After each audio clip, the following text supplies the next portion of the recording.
Three very mysterious shiny lights over Breckenridge have police and residents puzzled. Just before noon today, law enforcement agencies started getting reports of UFOs. 9 News Mountain Newsroom reporter Matt Renew is joining us from Breckenridge. And Matt, many people saw these objects today, including yourself. You bet, Mark. It has been the talk of the town around Breckenridge all day. Even if now here at 5 o'clock, I'm about the only person willing to get in front of a camera and talk about the UFOs that were flying overhead. There was 3 white dots, I'll show you, that were flying over a Breckenridge behind me late this morning. Looked as if they were hovering right over Baldy Mountain behind me.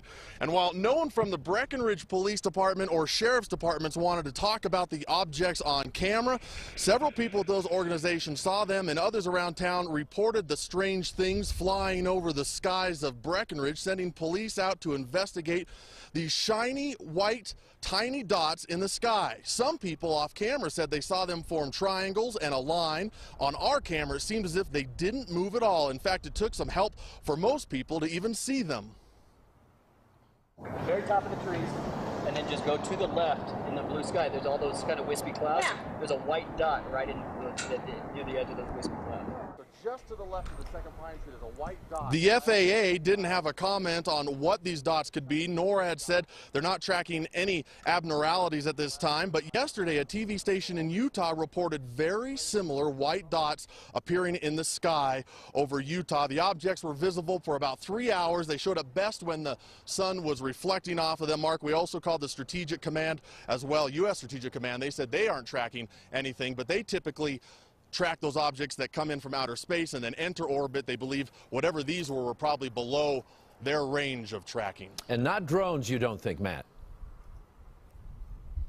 I don't think they were drones, and the folks that I talked to said they didn't look like weather balloons because at times they would just sit there for 5 or 6 minutes, 10 minutes, 15 minutes without moving an inch on our view screen in the camera, and then you would see a flash of light and they would take off across the edge of the mountain ridge behind me. So it didn't appear to be drones, it didn't appear to be weather balloons, truly unidentified flying objects in the skies over Breckenridge today. Tonight we have never before seen videotape of UFOs over Colorado. 3 tapes shot by different people at different times in different places, but all look similar. Do they show something mysterious or something mundane? Fox 31's Kim Posey asks that you decide for yourself.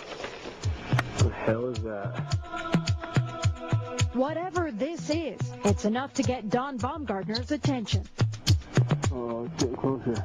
Come and get me. The 33-year-old shot this video in September outside his home in Deer Trail, Colorado, east of Denver. He says he woke up because his dogs were acting strangely, and there was a blue light coming through the window.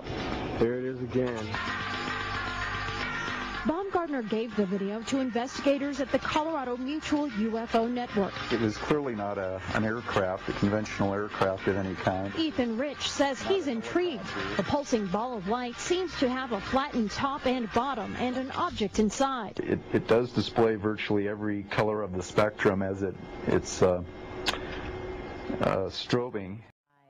Driving home from a friend's house after an evening out about 11:30, and on my way home on the county roads, I thought somebody was following directly behind me, like too closely. So I pulled over to let them pass me.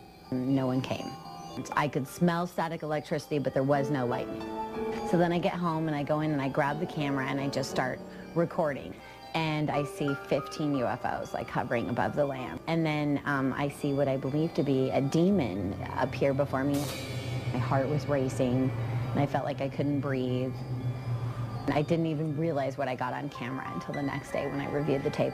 There's a lot of sightings, and there's a lot of stories about UFO activity out here. So now I'm going to fast forward to the first part, which I actually took the footage of the alien first. So like here's me during the day, so I don't know if you want to, because I'm going to have you make copies of this. But as you can show, like during the day, that's where they were, is like right here above the land. Okay, so I'm walking around trying to take video of the half-shell UFOs. Okay, that's where they were, is like right here above the land. So the lady at MUFON is the one who told me these are light rods. I call them light worms.